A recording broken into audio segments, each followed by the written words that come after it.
The north is a frog that gradually cooks in hot water while the water is already boiling too much, is how Doron Kadosh, an Israeli military correspondent, describes the Northern Front.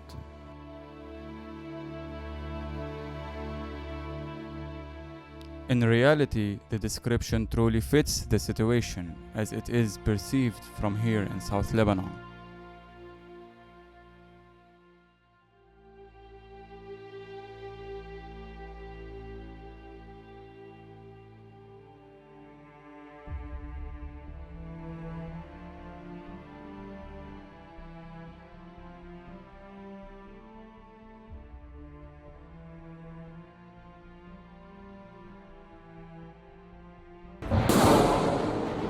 Hezbollah's attacks gradually escalated from launching 343 attacks against Israel last January to 1,310 attacks in August, which is equal to 40 attacks per day.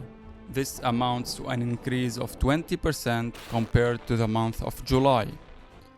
The tension and frequency of attacks is continuing its way upwards in the first 10 days of September, after the Israeli cabinet decided to increase the price on Hezbollah by inflicting more damage on its military infrastructure in a desperate attempt to make Hezbollah stop its attacks in support of Gaza and its resistance.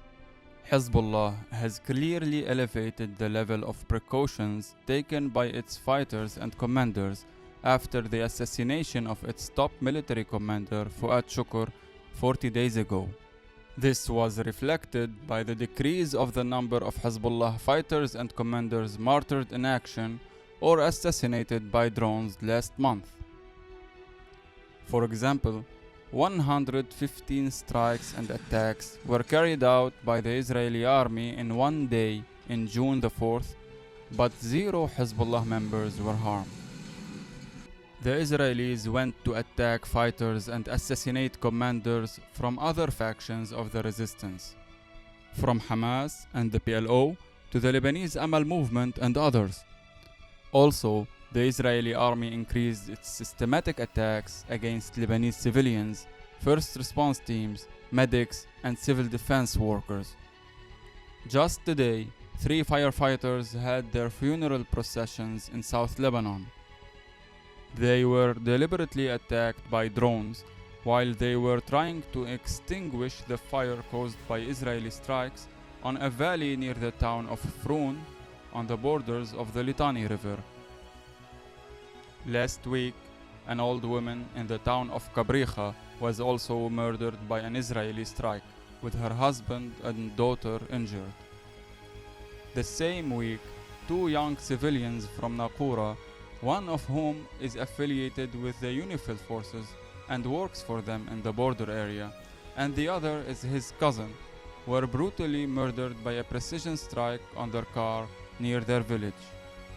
The UNIFIL representative in Lebanon issued a statement condemning the attacks against civilians in South Lebanon and confirming that the Lebanese civilian killed by Israel was working for the peacekeeping forces.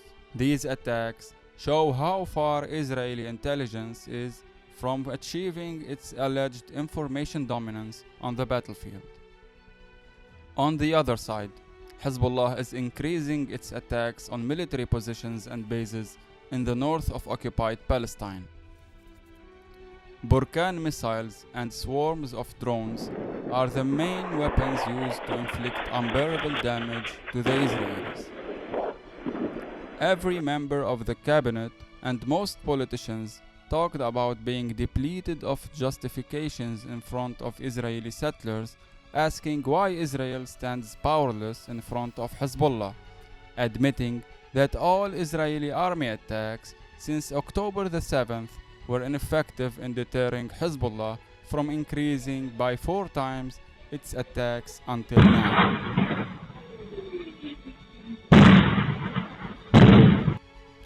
Katyusha missiles are still being used by dozens to deplete the strategic reserves of Tamir missiles used by Iron Dome defense system, while Hezbollah Shahid-class drones roam the skies of the northern Palestine back and forth, hitting sensitive targets as far as the cities of Naharaya and Safed.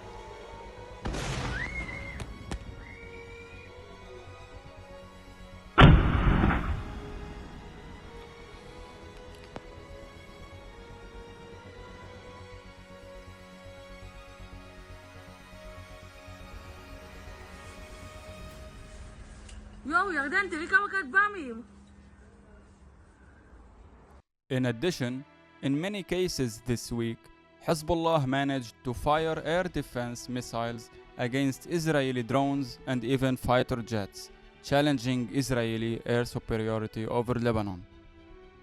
Also, Hezbollah published a video introducing a new IRAM-class missile to the battle, or improvised rocket-assisted munition, with a heavy warhead equal to a huge airstrike.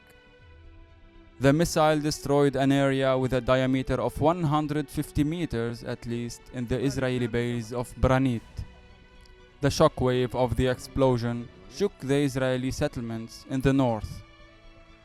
According to Israeli media, 80,000 settlers who stayed in their colonies because they had nowhere else to go have had to run to the shelters more than 5 times a day lately. Just before midnight, Hezbollah has announced his 11th operation for today, September the 9th.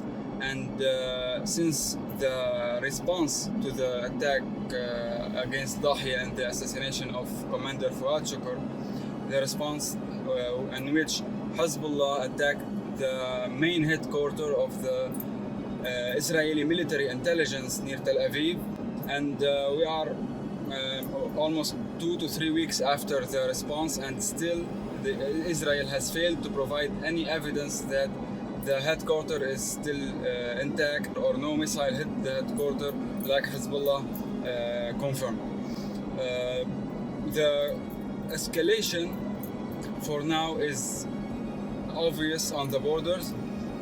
Hezbollah is insisting on responding to every attack and to every escalation the Israelis are trying to impose on the rhythm or the pace of the battle in southern Lebanon, and it looks like this escalation is going to continue for now.